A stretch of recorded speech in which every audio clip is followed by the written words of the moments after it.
Hi, I'm Anita Craig, the founder of Flow and the Master Leader Program.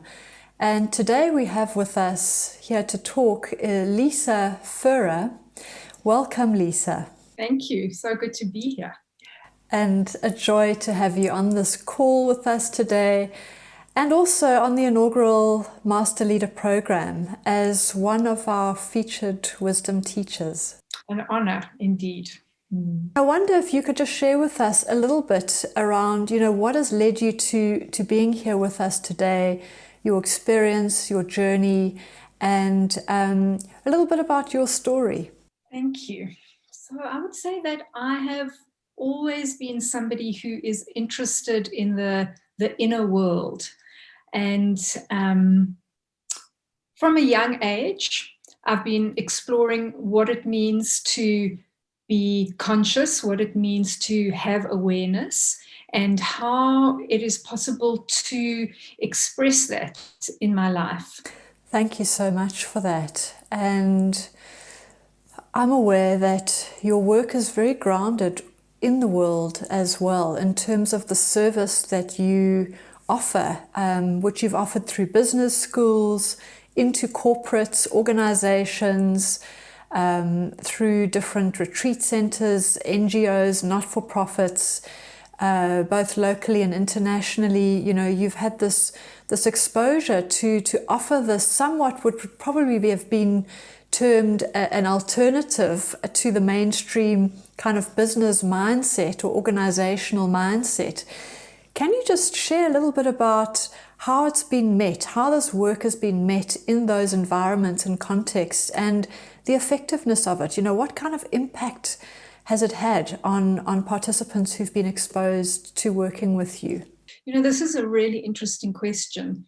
When I began to learn about, through my own experience, and then was just ignited to share the practice of mindfulness with the world, at the time, this huge wave of mindfulness that we see emerging, that we see as so necessary, really wasn't very large at all. It was like a tiny little stream.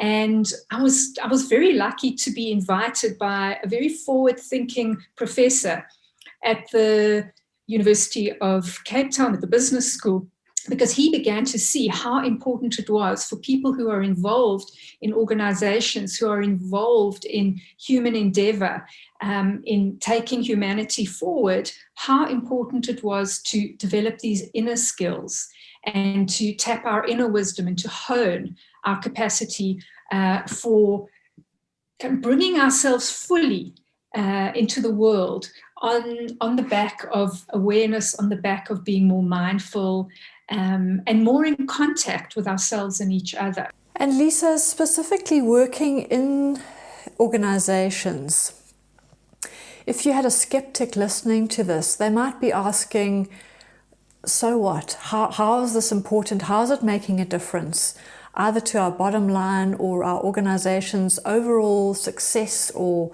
sense of well-being, wellness? Why should we invest in mindfulness, in doing this inner work in the ways that you have taught and facilitated groups? If we look at a broad definition of mindfulness, so mindfulness, we could say, is the awareness of what is happening while it is happening. So, in other words, awareness is the cultivation of the capacity to be present, to be fully here, to be in touch with what is unfolding in reality.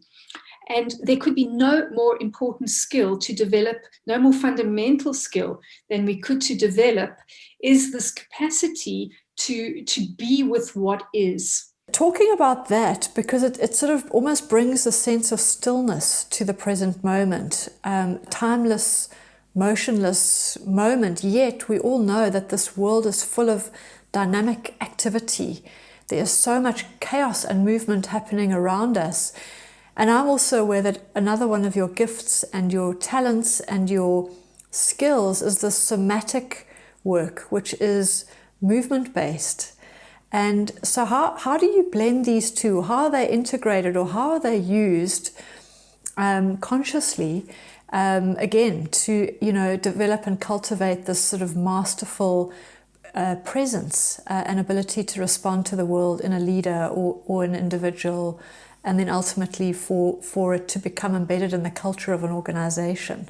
The more we are able to be familiar with, to be spacious with, to understand, to work with our own moment-to-moment experience, which is unfolding in our bodies and our minds, the more able we are to then impact the future moments with wisdom, with clarity, with right action, with wisdom.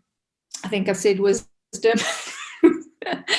And to recognize this incredible resource that we have, which is our own selves. We are so often looking for something from the outside to come in and offer solutions or resources. And so part of this work, which is, is really wonderful, and it's so joyful, because there's this capacity to realize that we ourselves are the resource. And so somatic awareness is our awareness of our inner being. So it's a first person living awareness of what is happening in our bodies and minds, and an acceptance of that and a spaciousness with that, so that we are able to offer more fully the wisdom of ourselves to the moment. What are either the qualities or the competencies that you feel are most needed to move forwards in this collective, interdependent, for a sustainable future? We are being given a possibility to stitch a new garment, and one that more better fits all of humanity and nature. And so I think that this is our possibility now, is to be a stitch in that garment. And what does it mean to be a stitch in that garment?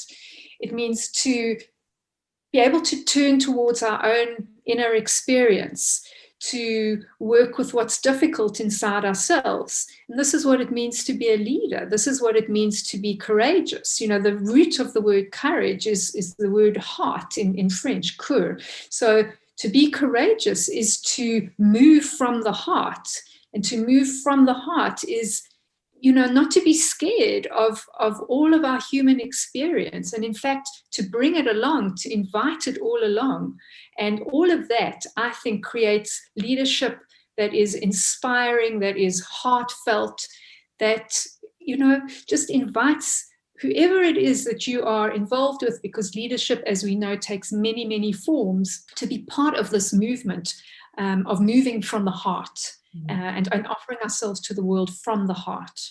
So, Lisa, if you were to describe being a conscious leader moving into the future to becoming a masterful conscious leader, how would you describe that, in terms of the necessary capacities? What are the things that you would say would define this sort of masterful conscious leader of the future? I think first and foremost, it is the understanding that consciousness or awareness is the starting point.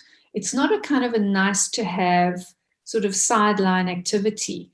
It's this understanding that this capacity to be aware and grounded in myself and to include myself in my own experience is the starting point and the thread through all of my activities as a leader. Do you have any particular message that you would like to share with individuals that are considering joining this program at this point? My encouragement is that this is the journey of a lifetime. There really isn't anything, I don't feel, more exciting than developing from the inside out. And I would encourage everybody who is considering participating in this program to recognize that there's so much inside of you that the world is wanting, is needing. And the more that you can bring of yourself to the world, the more this world will flower, and to consider yourself a really active participant in creating this new reality. Thank you so much, Lisa. So to participants out there, we hope you've heard Lisa's message of encouragement and the sense of creating for yourself the reality in the world that you want to live in, and to really making a difference and being part of that movement in a conscious and mindful way. It's been a delight speaking with you today, Lisa. Thank you so much. It's been wonderful. Look forward to seeing you again soon.